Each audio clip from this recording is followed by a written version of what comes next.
தனுகுரு சொந்தங்கள் எல்லாத்துக்கும் வணக்கங்க. இன்றைக்கி வந்து நம்ம சுண்டைக்கடலை குழம்பு கறிக்குழம்பு ஸ்டைலில் எப்படி பண்ணலான்னு பார்க்கலாங்க.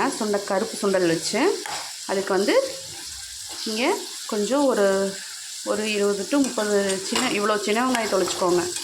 ஒரு 2 கையளவு இருக்குங்க சின்ன வெங்காயம் தொளிச்சிட்டு, இஞ்சி இவ்வளோ போட்டுக்கோங்க. ஒரு 5-6 இவ்வளோ போட்டுக்கோங்க. ஒரு 2 துண்டு போட்டுக்கோங்க.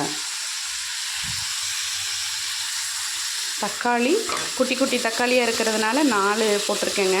இந்த மாதிரி தான் இருக்குது குட்டி, அதனால் 4 தக்காளி பழம் போட்டிருக்கேன். பூண்டு வந்து ஏன்னா கேஸ் ட்ரபிள் தானே சுண்டல், அதனால் ஒரு கையளவு இவ்வளோ பூண்டு போட்டிருக்கேங்க. இன்னும் கொஞ்சம் போட்டுக்கலாம்.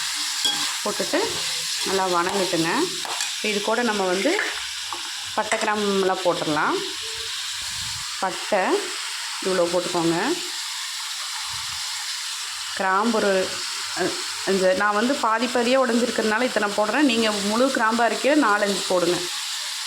ஏலக்காய் வந்து ஒன்று போட்டுக்கோங்க. ஒரே ஒரு ஏலக்காய் மட்டும் போட்டுக்கோங்க. போட்டு லைட்டாக ஒரு இது பண்ணி விடுங்க.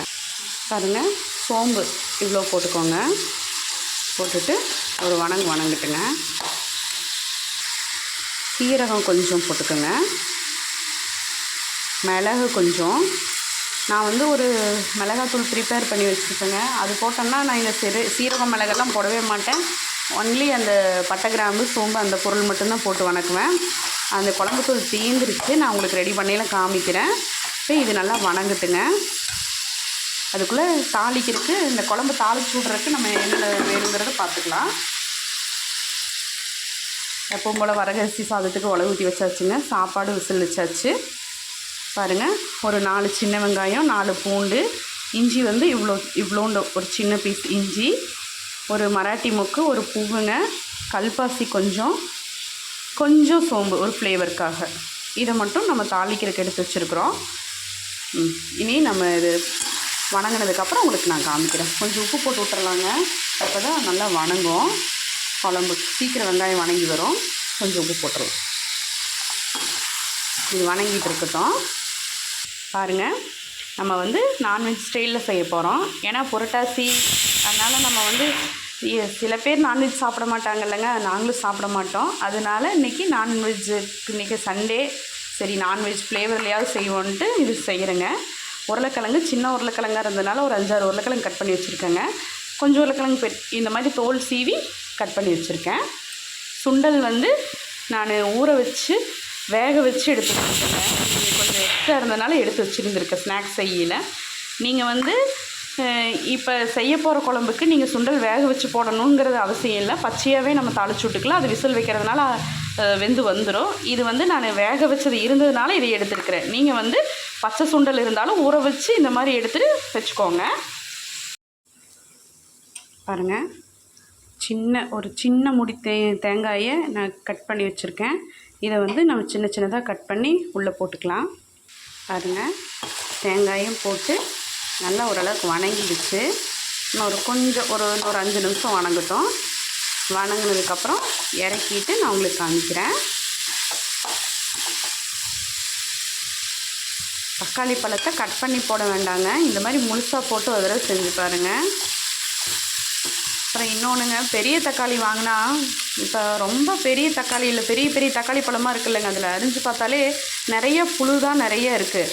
ஆனால் இந்த குட்டி தக்காளி பழம் இருக்குது பாருங்கள், இந்த பழத்தில் வந்து அவ்வளோக்கா சொத்தை புழு அதெல்லாம் இருக்கிறது இல்லைங்க. கொஞ்சம் நல்லா ஃப்ரெஷ்ஷாகவே இருக்குது. அதனால் போதுமான வரைக்கும் நீங்கள் வாங்கியில் இந்த மாதிரி சின்ன தக்காளி பழமாக பார்த்து வாங்குங்க. இது நல்லாயிருக்கு. பாருங்கள், மல்லித்தூள், தனி மல்லித்தூள் வந்து நான் இந்த ஸ்பூனில் ஒரு 4 ஸ்பூன் போட்டிருக்கிறேங்க. ஒரு 4.5 ஸ்பூன் போட்டிருக்கேன், சின்ன ஸ்பூனாக இருக்கிறதுனால.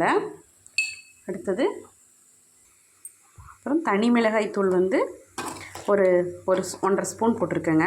காரத்துக்கு நம்ம காரம் எவ்வளோ தேவையோ அந்த அளவுக்கு போட்டுக்கலாம். இதை அடுப்பு ஆஃப் பண்ணியாச்சுங்க. ஆஃப் பண்ணிவிட்டு நல்லா ஒரு கலரிட்டு நம்ம இதை கொண்டு போய் ஆற வச்சிடலாம். இப்போ ஆற வச்சு அரைச்சிட்டு வந்துட்டு குழம்பு தாளிச்சு விடலாங்க. நான் உங்களுக்கு இதை ஆற வச்சு அரைச்சிட்டு வந்துட்டு குழம்பு கீழே காமிக்கிறேங்க.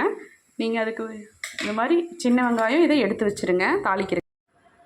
அரைச்சி வச்சாச்சுங்க. அரைச்சி பாருங்கள், நம்ம தான் அந்த வணக்குனோம் இல்லைங்க, அதுலேயே 2 பேட்ச் போட்டு நான் அரைச்சி இதுலேயே ஊற்றிட்டேன். ஏன்னா நம்ம அந்த தூளெல்லாம் லைட்டாக கொஞ்சம் ஒட்டி இருந்ததுனாலும் அதெல்லாம் இது கூடயே மிக்ஸ் ஆகிக்கும். அதனால் நான் இந்த மாதிரி பண்ணி வச்சுருக்கேங்க.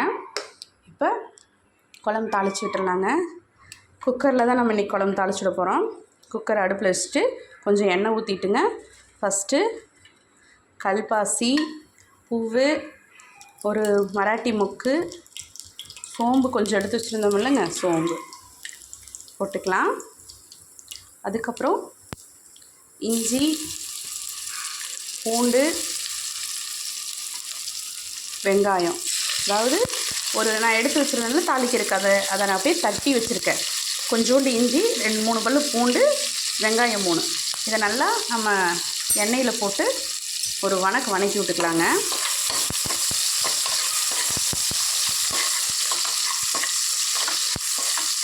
இது கறி குழம்பே அதை விடவே நல்லா இருக்குங்க. கறி குழம்பே அந்த டேஸ்ட்டை விடவே இது டேஸ்ட்டு சூப்பராக இருக்கும். நீங்கள் இந்த மாதிரி ஒரு நாள் செஞ்சு பாருங்கள் சுண்டல் குழம்பு. இதுக்கு ஒயிட் சுண்டல் போட்டு செஞ்சால் இன்னும் சூப்பராக இருக்கும். நான் இது பிளாக் சுண்டல் செஞ்சது கொஞ்சம் இருக்குங்கிறதுனால நான் இதை போடுறேன்.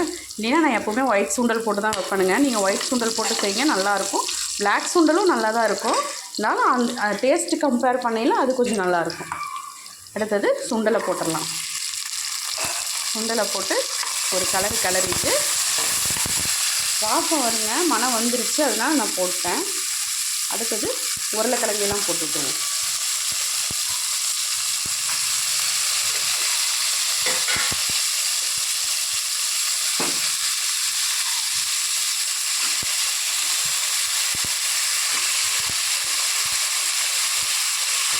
போட்டாச்சு பாருங்கள். உருளைக்கிழங்கை போட்டுட்டு ஒரு 2 நிமிஷம் எண்ணெயில் ஒரு வணக்கி விட்டுறலாங்க. ஒரு 2-3 நிமிஷம் வணங்கினா போதும், ரொம்ப வணங்கணும்னு இல்லை. வணக்கிட்டு பச்சை சுண்டல் போட்ட, அதாவது வேக வச்சு சுண்டலை வேக வைக்கணும்னு இல்லை, வேக வைக்காமல் பச்சையாக இருந்தாலும் நம்ம இப்படியே போட்டிங்கன்னா, ஏன்னா நம்ம விசில் தான் விட போகிறோம், சுண்டல் வெந்துடும்.